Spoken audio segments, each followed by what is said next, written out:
നാടിനെ ഭീതിയിലാക്കുന്ന കുറുവ സംഘത്തെക്കുറിച്ചുള്ള വാർത്തകൾ കഴിഞ്ഞ കുറച്ചു കാലങ്ങളായി നാം കേൾക്കുന്നതാണ്.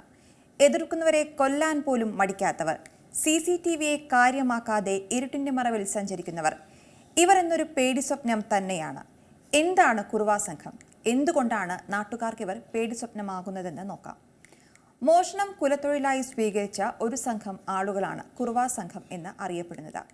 ആയുധധാരികളായ മോഷ്ടാക്കളുടെ സംഘം എന്ന അർത്ഥത്തിൽ തമിഴ്നാട് ഇന്റലിജൻസ് ആണ് ഇവർക്ക് കുറുവ സംഘം എന്ന് പേരിട്ടത്.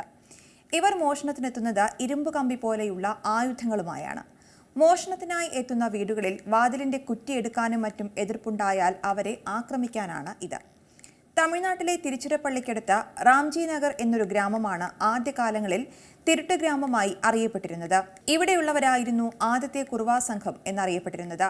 ഏകദേശം 500ഓളം കുടുംബങ്ങൾ ഈ ഗ്രാമത്തിലുണ്ടെന്നായിരുന്നു കണക്കുകൾ വ്യക്തമാക്കിയിരുന്നത്. ഈ കുടുംബത്തിലെ ഒരാളെങ്കിലും മോഷ്ടാവായിരിക്കും. അയാൾ പിടിയിലായാൽ മറ്റൊരാൾ ആ സ്ഥാനം ഏറ്റെടുക്കും. 18 വയസ്സ് മുതൽ 60 വയസ്സ് വരെയുള്ളവർ ഈ സംഘത്തിലുണ്ടെന്നാണ് പറയപ്പെടുന്നത്. മോഷണം കുലത്തൊഴിലായി കാണുന്നത് കൊണ്ട് തന്നെ ഇവർക്കിതിൽ യാതൊരു കുറ്റബോധവും ഉണ്ടാകാറില്ല. തമിഴ്നാട്ടിലെ പലയിടങ്ങളിലും ഇന്ന് തിരുട്ടു ഗ്രാമങ്ങളുണ്ടെന്നാണ് സൂചന. തിരുട്ടു ഗ്രാമങ്ങളിലെ ഏറ്റവും അപകടകാരികളായ മോഷ്ടാക്കളുടെ സംഘമാണ് കുറുവ സംഘം എന്ന് അറിയപ്പെട്ടിരുന്നത്. തമിഴ്നാട്ടിൽ നരിക്കുറവ എന്നും ഇവർ അറിയപ്പെടുന്നു. 100ഓളം പേരാണ് ഈ കവർച്ചാ സംഘങ്ങളിൽ ഉൾപ്പെട്ടിട്ടുള്ളത്. 2 അല്ലെങ്കിൽ 3 പേരടങ്ങുന്ന ചെറിയ സംഘമായാണ് ഇവർ മോഷ്ടിക്കാൻ എത്തുന്നത്. പകൽ സമയങ്ങളിൽ ചെറിയ ചെറിയ ജോലികൾ ചെയ്ത് നടക്കുന്ന ഇവർ മോഷ്ടിക്കേണ്ട വീടുകൾ കണ്ടുവയ്ക്കുന്നു. സാധാരണ വീടുകളായിരിക്കും ഇവർ ലക്ഷ്യമിടുക. അംഗങ്ങൾ കുറവുള്ള വീടുകളും പുറകുവശത്തെ വാതിലുകൾ ദുർബലമായ വീടുകളും ഇവർ നേരത്തെ തന്നെ നോട്ടമിടുന്നു. എന്നാൽ അടുത്തുള്ള വലിയ വീടുകൾ ഇവർ ലക്ഷ്യം വയ്ക്കാറുമില്ല. CCTVകൾ കാര്യമാക്കാതെ അമിത ആത്മവിശ്വാസത്തിലാണ് ഇവർ മോഷണങ്ങൾ നടത്താറുള്ളത്. പാരമ്പര്യമായി കൈമാറി കിട്ടിയ മോഷണ തന്ത്രങ്ങളും കൂടാതെ സാങ്കേതിക വിദ്യയുടെ സഹായവും ഉപയോഗിച്ചാണ് ഇവർ മോഷ്ടിക്കാനിറങ്ങുന്നത്.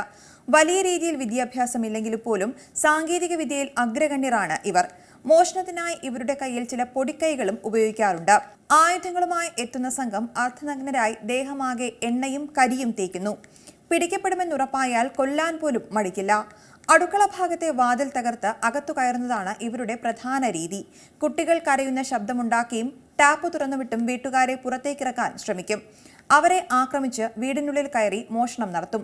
മോഷണത്തിന് എത്തുന്നവരിൽ ഒരാളുടെ കയ്യിലാകും മോഷണം മുതൽ. പിടിക്കപ്പെടുമെന്ന് ഉറപ്പായാൽ അയാളെ രക്ഷപ്പെടുത്താൻ ശ്രമിക്കും.